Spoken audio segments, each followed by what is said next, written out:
삼손, 특별한 사람입니다. 그리고 그 특이한 이야기들을 자꾸 만들어내고 있습니다. 이 모든 일도 여러분 하나님께서 하시는 일이죠. 하나님께서 그를 통해 움직이기 시작합니다. 하나님의 역사, 이스라엘 백성들을 블레셋 손에서 건져내기 위해서 삼손을 들어 사용하시는 거죠. 삼손은 몰랐을 것입니다. 나에게 왜 이런 힘이, 나에게 이런 감정이 왜 찾아왔을까? 하나님께서는 이런 일들을 통해서도 하나님께서는 역사하신다는 것이죠. 여러분 삼손은 오늘 우리가 듣고 보았던 성경 이야기 가운데 복수심으로 그는 불타올랐습니다.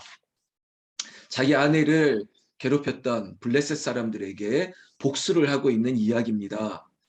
그 이야기 우리가 초두에 보았지만 그 세세한 얘기는 조금 우리가 가름하고 결국은 복수는 복수를 낳습니다. 근데 그 복수의 과정도 하나님께서 사용하신 거예요. 블레셋 사람들을 향한 이 삼손의 가지고 있는 이 복수심을 통해서 블레셋 사람을 치고 있는 것입니다. 여러분 그 이야기가 1절부터 8절까지 쭉 있었습니다. 그리고 났더니 여러분 그 뭐죠? 여우 꼬리를 묶어 가지고 뭐 불탔기 때문에 이제 블레셋 사람이 또 이제 복수하러 온 거죠. 그 이야기가 이제 9절부터 있는데요. 문제는 블레셋 사람들이 유다의 진을 치고 가득하다고 얘기하고 있습니다. 9절의 말씀입니다. 복수하러 온 거죠. 근데 문제는 그래도 삼손이 사사 아닙니까? 그래도 삼손이 같은 이스라엘 백성인데 유다 지파 사람들이 하는 행동이 조금 납득이 안 됩니다.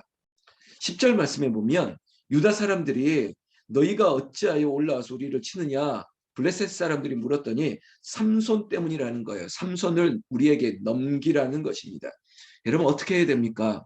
유다 지파 사람들, 여러분 유다 지파는 항상 이스라엘 백성들의 앞장섰던 지파입니다. 엘리트 지파입니다. 앞으로 유다 지파를 통해서 하나님의 나라 앞으로 왕조가 이루어 나갈 텐데도 그럼에도 불구하고 유다 지파 옛날 버릇이 일어나는 거예요. 그러니까 죽이지는 않겠지만 삼손을 결박하여 넘기겠다는 거예요. 이게 자기 민족, 자기의 지도자가 될 사람에게 향한 유다 지파 사람들의 행동입니다. 여러분 어떤 연상되어지는 거 없습니까? 요셉을 팔아넘길 때도 요셉의 형들 중에 이 유다가 앞장서지 않습니까? 우리가 죽이지는 말자, 죽이지는 말고 팔아넘기자, 노예로 팔아넘기자 했던 사건 기억나시죠? 똑같습니다. 이게 마치 메소드처럼 왜 이런 일들이 일어날까요? 유다 지파는 자꾸 팔아넘기는 거예요. 나중에 가론 유다도 유다도 또 팔아넘기지 않습니까? 예수님을. 오늘 삼손도 결국은 그들이 책임을 면하려고 하는 듯이 최소한의 양심을 거두어내려고 하는 마지막 행동이 이런 거예요. 팔아 넘기듯이 결박하여서 우리는 죽이지 않겠지만 넘겨버리는 것이죠. 그런데 유다지파 지금 진을 쳤던 대항하는 유다지파도 무려 인원이 3천 명이나 되거든요.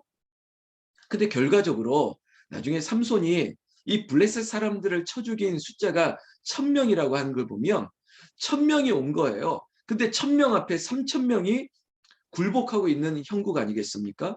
왜 이렇습니까? 앞서 다른 사사의 이야기, 그들은 역사적으로 다 고중으로 남았을 텐데 300명으로도 수십만을 이겼던 이스라엘 민족들이 아니 3,000명이 진을 치고 맞서서 싸우면 될 것을 1,000명 앞에 두려워서 자신의 지도자 사사를 결박하여서 내어주는 이런 굴복하는 모습을 왜 보여야 되느냐 이거죠. 사랑하는 성도 여러분, 왜 이렇게 될까요? 가장 쉽게 얘기하면 믿음이 없으면 그렇습니다. 두려우면 그러는 거예요. 300명으로도 하나님의 영이 임하면 당당할 수 있습니다. 그러나 믿음이 없으면 3,000명을 가지고도 1,000명 앞에 두려워 떨 수밖에 없는 거예요. 여리고성을 무너뜨렸던 기계가 아이성에서도 무너질 수 있는 것입니다. 여러분 오늘 이 유다 지파의 행동 앞에 삼손은 결국은 블레셋에게 맡겨지게 되었습니다. 그런데 문제는 여러분 성경 말씀 오늘 14절 말씀 보면 오늘 우리에게 핵심과 같은 이야기 또 은혜를 여기에 붙들고 우리는 기도할 텐데요. 삼손이 레히의 이름에 블레셋 사람들이 그에게로 마주 나가며 소리 지를 때 여러분 위기입니다. 결박되어 있습니다. 홀로 남아 있습니다. 그런데 1000명이나 되는 블레셋 사람들이 삼손을 정말로 죽이려고 달려들고 있는 이때 성경 말씀 14절 후반절에 보면 여호와의 영이 삼손에게 갑자기 임하시기매라고 얘기하고 있습니다. 여호와의 영이 삼손에게 갑자기 임하시매. 여러분, 하나님의 역사는 갑자기 일어나는 거예요. 물론 기도 가운데 하나님께서 이루어 가시는 일들도 있지만 갈급한 심령, 부르짖는 심령, 정말 위기의 때 아무 힘도 없고 내가 할 수 있는 것들이 아무것도 없을 때, 마치 절벽의 세상의 땅끝에 서 있을 때, 그때 부르짖는 기도를 하나님께서 외면하지 않는다는 것입니다. 제가 어제 밤에 또 어머니와 딸이 와서 기도받고 갔던 가정이 있었는데요. 제가 두 단어 얘기했습니다. 진정성과 절박함이 있어야 된다고. 정말 진정성을 가지고 절박함으로 하나님을 만나야 된다고. 여러분, 세상에도 그래요. 진정성과 절박함이란 거 굉장히 중요하게 느껴집니다. 하나님도 마찬가지예요. 우리가 정말로 목마른 내 영혼, 갈급한 심령으로 부르짖는 자의 그 진심을 하나님 앞에 보여줄 수가 있다면, 대부분 그때가 언제입니까? 정말 우리에게 위기가 닥쳐 있을 때예요. 이 병을 하나님은 어찌할 수 없다고 합니다. 병원에서도 어찌할 수도 없다 하고 약으로도 안 된다 그러고, 이거 어찌하면 좋습니까? 이 사업이 도저히 안 된다고, 일어설 수 없다고 하는 이 부도 앞에 막닥뜨리고 있는데 어떻게 하면 좋습니까? 내 성적과 내 실력은 이것밖에 안 되는데 정말 절박함으로 하나님, 내가 간절히 원하는 것이 이건데 어떻게 하면 좋습니까? 내가 하는 사업장과 학원과 모든 것들이 다 코너에 몰려 있는 것 같은데 어떻게 하면 좋습니까? 내가 가정에서 이런 어려움을 당하고 이런 아픔을 당하는데 하나님, 나는 어디로 가야 되는 것입니까? 이런 절박함이 있는데 그 절박함을 누구에게 토설하고 있느냐는 것입니다. 여러분, 너는 내게 부르짖으라. 내게 너에게 정말 은밀하게 신비한 방법으로 너에게 응답하는 거예요. 여러분, 하나님께 부르짖으셔야 됩니다. 하나님께 부르짖어야 돼요. 오늘 이 사사 삼손, 정말로 죽음의 위기입니다. 1000명이 복수심에 불타오르서 소리를 지르며 삼손을 찍어 죽이려고 달려드는 그때, 여러분, 삼손이 느긋했겠습니까? 결박당해 있죠. 아무것도 할 수 없는 이 순간에 할 수 있는 건 뭡니까?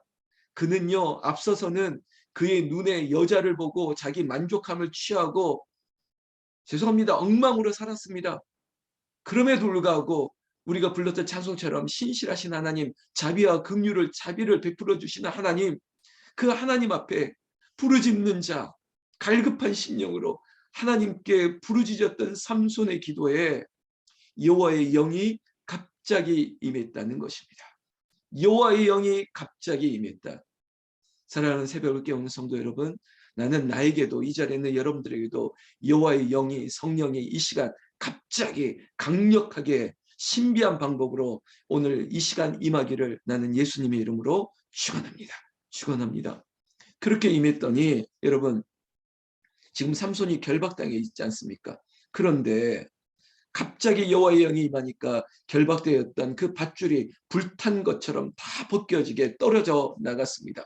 그리고 삼손이 그 옆에 있던 나귀의 턱뼈 하나 들고, 그 손에 들고 달려들어오는 그 블레셋 사람들 1000명을 다 쳐 죽이게 됩니다. 여러분, 그곳 이름을 나중에 라맛 레히라고 얘기하고 있습니다. 턱뼈의 산인 거예요. 라맛, 턱뼈 산, 이 라맛 레히라고. 여러분, 1000명이 다 정말 시체가 쌓여지게 되었습니다. 근데 문제는 16절에 그렇게 하고 나니까 초인적인 일을, 물론 여호와의 영이 임하니까 이렇게 감당했죠. 그런데 16절, 결국은 육신이기 때문에 심히 목이 말라 여호와께 부르짖어 이르되, 여러분, 두 번의 부르짖음 아니겠습니까? 달려드는 블레셋 군대 앞에 그가 하나님께, 여호와의 영이 임했습니다. 또한 이 큰 일을 마치고 나서도 또한 목이 말라서 여호와께 부르짖고 있습니다. 우리가 처음 불렀던 찬양, 목마른 내 영혼. 여러분, 그런 목마름이 아니죠. 정말로 이 목이 타서 가슴이 찢어질 것 같은 그런 상황이겠죠. 주께서 주의 종의 손을 통하여 이 큰 구원을 베푸셨사오니 여러분 이제 삼손이 정신을 차린 것 같습니다. 이 모든 일을 하나님이 하신 것이라고 인정하는 것이에요. 그전에는 그렇지 않습니다. 그냥 당연히 나에게 그런 힘과 능력이 있는 것처럼 그렇게 생각했던 이 삼손이 이 순간만큼은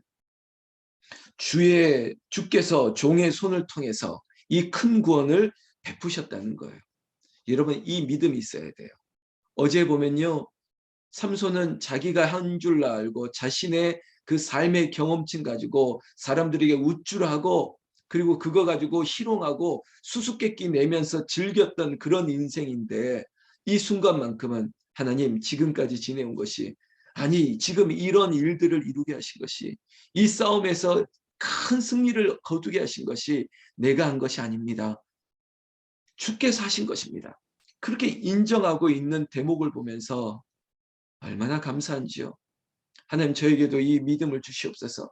모든 것을 주께서 하셨습니다. 주께서 나에게 자비를 긍휼을 베풀어 주셨사오니 하나님 한 번 더 은혜를 베풀어 주시옵소서. 삼손은 이렇게 계속 이야기하고 있습니다. 내가 이제 목말라 죽어서 할례 받지 못한 자들의 손에 떨어지겠나이다 하니 하나님 이 부끄러움을 당하지 않도록 해 주시옵소서. 더 쉽게 얘기하면 하나님 나에게 이 죽음을 면케하여 주시옵소서. 더 쉽게 살려주세요.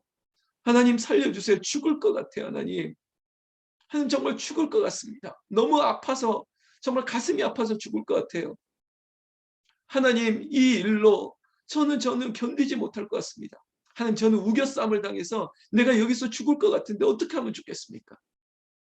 우리의 각자의 삶 가운데 그리고 주관적인 우리를 괴롭히는 모든 일 가운데 우리가 정말 말라 비틀어서 죽을 것 같은 이 상황을 어찌하면 좋겠습니까? 하나님께서 또 개입하시는 거예요.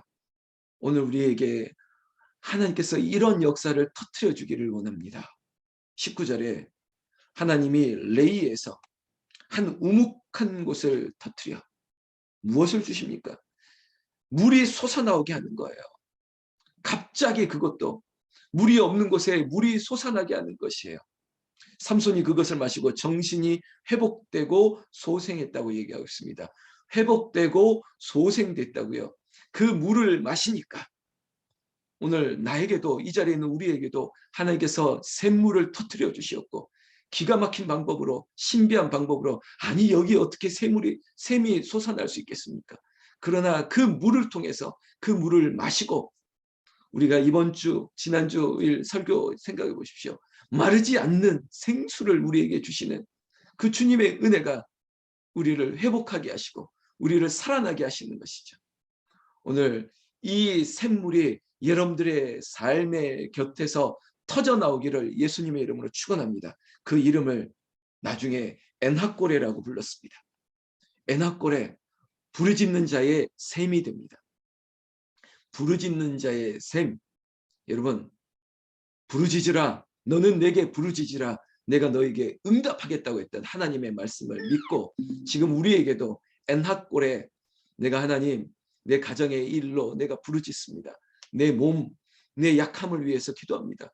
아버지 하나님 내 자녀들을 위해서 기도합니다. 우리 남편을 위해서 그리고 우리의 사업과 이 경제적인 문제 그리고 내 정신적인 문제 모든 것들을 놓고 하나님께 부르짖으면 하나님께서 샘물을 솟아나게 하시고 영원히 마르지 않는 생수가 되시는 주님의 은혜가 우리에게 엔하골에처럼 부르짖는 자의 샘이 돼서 그 물을 마시는 자마다 회복되고 소생되고 하나님의 축복을 누리는 역사 그것이 이 자리에 새벽을 깨우는 저와 여러분들의 기적이 되고 그것이 간증이 되고 하나님의 영광이 되기를 나는 예수님의 이름으로 축원합니다.